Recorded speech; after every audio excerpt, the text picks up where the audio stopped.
Good morning. Oh, good morning. Is this, room number 26? Yes, that's right. So, is this the Student Job Centre? It certainly is. How can I help you? Well, actually, I'm looking for a job. A part-time job. Moment. Yes. Are you a registered student? I'm afraid this service is only available to full-time students. Yes, I am. I'm doing a degree in business studies. Here's my student card. Which year are you in? Well, I've been at uni for 4 years, but I'm in the 3rd year because I took last year off. Right. Well, let's just have a look at what positions are available at the moment. There's a job working at the reception desk at the sports centre for 3 evenings a week. That's Wednesdays, Thursdays and Fridays. That sounds like fun, but unfortunately I have evening lectures, so that's not possible, I'm afraid. Is there anything during the day? OK, that's no good then. What about cleaning? There's a position for a cleaner at the childcare centre. Right. But you'd need to be there at 6 a.m. Does that appeal? 6 o'clock in the morning? Oh, that's far too early for me, I'm afraid. I'd never make it that early in the morning. Well, there was a position going in the computer lab for 3 days a week that might be OK. Here it is. No, it's in the library, not the lab. Clerical assistant required. I think it mostly involves putting the books back on the shelves. Oh, no, hang on. It's for Wednesday and Friday evenings again. No, I can't manage that because of the lectures. OK, I'm getting the idea. Look, I'll just get a few details from you anyway, and then we can check through the list and see what comes up. Now listen and answer questions 6 to 10. We'll fill in the personal details on this application form first, if that's OK. Yeah, that's fine. Now, what's your name again? Anita Newman. That's Newman. And your address, Anita? I'm in one of the halls of residence for postgraduate students. You know, International House. OK, that's easy. What's your room? Room B569. No, sorry, B659. I always get that wrong. I haven't been living there very long. Do you have any other skills? Typing, languages, that sort of thing? Well, I speak some Japanese. Right, I'll make a note of that. Now, let's see what else is available. What do you think of administrative work? There's a position for an office assistant at the English Language Centre. That sounds interesting. It's for 3 days a week, Monday, Friday and Saturday mornings. Interested? I was hoping to have Saturdays free, but I need the work, so... Can you tell me what the job involves? Yep, sure. It says here that you'll be required to deal with student inquiries and answer the phone. I'm sure I can handle all that without a problem. Great. Well, would you like me to arrange an interview for you? Say Friday morning around 10? Can we make it a bit later? Unfortunately, I've got something to do at 10. Would that be OK? Not a problem. How about 11:30? Hope it works out for you, Anita. Me too. And thanks for all your help. That is the end of Section 1. Section 2. Now listen carefully and answer questions 11 to 16. Good morning. I'm very pleased to have been invited along to your club to talk about our charity-sponsored walking holiday for education aid. I'll start by giving you a brief overview of what it entails. First of all, let me explain what we mean by sponsored here. This is where people promise to donate money to the charity if you achieve your goal, in this case to walk a certain number of miles. Basically, we are organising a 10-day holiday from the 6th to the 16th of November, with 8 days actual walking, trekking in the Samira Mountains. Let's have a look at some of the details. We require you to raise sponsorship money of at least $3,200, paying $250 of it up front as a deposit, and the rest in stages throughout the year. Out of this, about 35% will go on your expenses, and that leaves 65% guaranteed to go to the charity.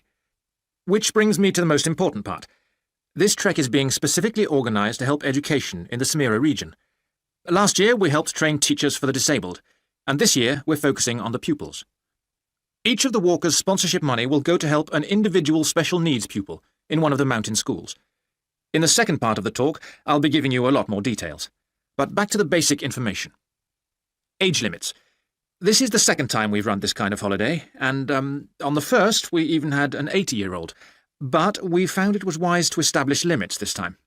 You have to be at least 18, and the top limit is now 70, though you need to obtain a health certificate from your doctor if you are over 60 years old.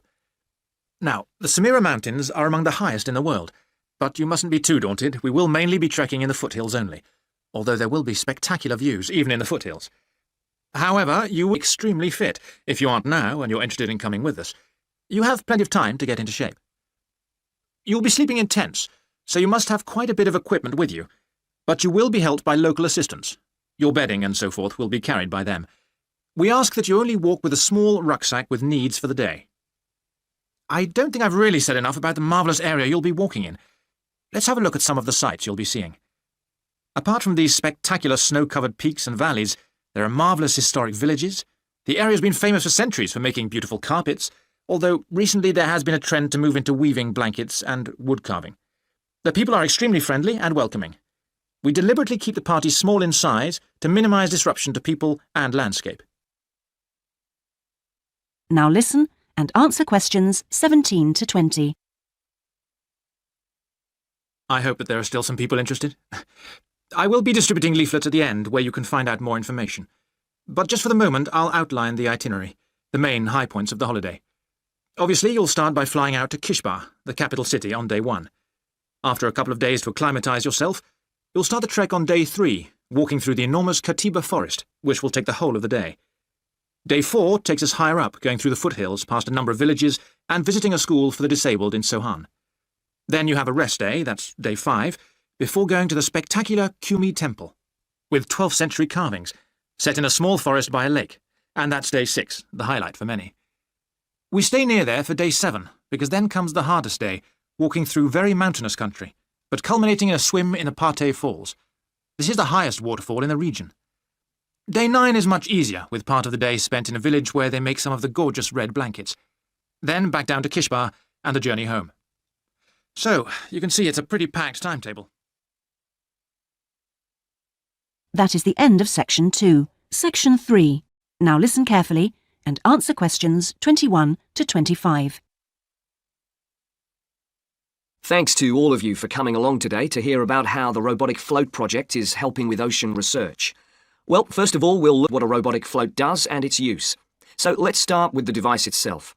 It looks a bit like a cigar, and it's about 1.5 meters long. More importantly, it's full of equipment that's designed to collect data, so it can help us in building up a profile of different factors which work together within the world's oceans. Sounds like a big project. Isn't it too big for one country to undertake? That's quite true, but this project is a really good example of international cooperation. Over the last 5 years, scientists from 13 countries have been taking part in the project and launching floats in their area of ocean control. And next year, this number will rise to 14 when Indonesia joins the project. That's impressive. But let's move on to how floats work. The operational cycle goes like this. Each of the floats is dropped in the ocean from a boat at a set point and activated from a satellite. Then the float immediately sinks about 2,000 meters. That's 2 whole kilometers down in the water. It stays at this depth for about 10 days and is carried around by the currents which operate in the ocean at this level. During this time, it's possible for it to cover quite large distances, but the average is 50 kilometers. So, what is it actually recording? Well, at this stage, nothing. But as it rises to the surface, it collects all sorts of data. Most importantly, variations in salinity, that's salt levels, and the changes in temperature, a bit like underwater weather balloons. Then, when it gets back to the surface, all the data it's collected is beamed up to the satellite. After about 5 hours on the surface, the float automatically sinks, beginning the whole process again. What happens to the data? Well, the information is transferred direct to onshore meteorological stations, like our one in Hobart, and within 4 hours the findings can be on computers, and they can be mapped and analysed. Now listen and answer questions 26 to 30. You say you're building models of the world's ocean systems, but how are they going to be used? And more importantly, when? Some of the data has already helped in completing projects. For example, our understanding of the underlying causes of El Niño events is being confirmed by float data. Another way we're using float data is to help us to understand the mechanics of climate change, like global warming and ozone depletion. That's part of an ongoing variability study, but the results are still a long way off. However, this is not the case with our ocean weather forecasting. Because we know from the floats what the prevailing weather conditions will be in certain parts of the ocean, we can advise the Navy on search and rescue missions. That's happening right now, and many yachtsmen owe their lives to the success of this project. In addition, the float data can help us to look at the biological implications of ocean processes. Would that help with preserving fish stocks? Yes, and advising governments on fisheries legislation. We're well on the way to completing a project on this. We hope it will help to bring about more sustainable fishing practices. We'll be seeing the results of that quite soon. It sounds like the data from floats has lots of applications. Yes, it does. It's also a powerful agricultural tool. If we were aware of what the weather would be like, say, next year, we could make sure that the farmers planted appropriate grain varieties to produce the best yield from the available rainfall. That sounds a bit like science fiction, especially when now we can't even tell them when a drought will break. I agree that this concept is still a long way in the future, but it will come eventually, and the float data will have made a contribution. That is the end of Section 3. Section 4. Now listen carefully and answer questions 31 to 40. Good morning, everyone. Today's lecture forms part of the Hospitality and Tourism module. Last week, I looked at the economy end of the hotel business. This week, I'm going to discuss the luxury end of the market. Let's consider the following scenario. You wake up in the middle of the night in a strange hotel miles away from home, disoriented most probably from jet lag, when even the most expensive surroundings can seem empty and dispiriting. You have paid a great deal of money to stay in this first-class hotel with its contemporary technology, but according to recent research carried out by an international travel and public relations company, all is not well. The research suggests that even the most opulent, luxurious hotels seem to have underestimated the most basic needs of their customers, be they traveling for work or pleasure. The need to feel at home in surroundings which are both familiar and inviting. Do these findings, however, apply only to hotels situated in particular areas? Is it possible that the external environment can affect a guest's well-being? The company's research covered a whole range of different hotel types, both independent hotels and those which are part of large chains. They investigated chic, so-called boutique hotels in the heart of downtown business districts, stately mansions located in the depths of beautiful countryside, and plush hotels built at the edge of tropical beaches, surrounded by palm trees and idyllic blue ocean. And the research concluded that what was outside the hotel building simply didn't matter.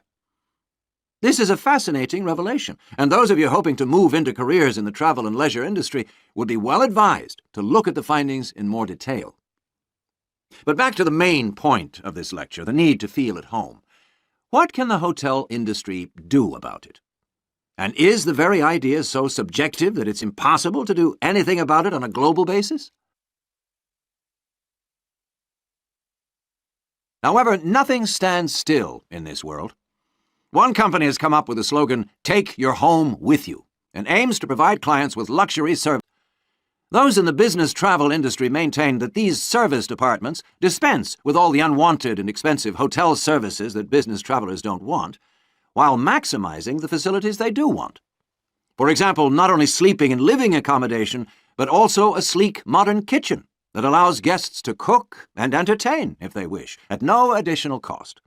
The attractions of such facilities are obvious, and it'll be interesting to see whether the company manages to establish a trend all over the world and make a lasting impact on the luxury accommodation market.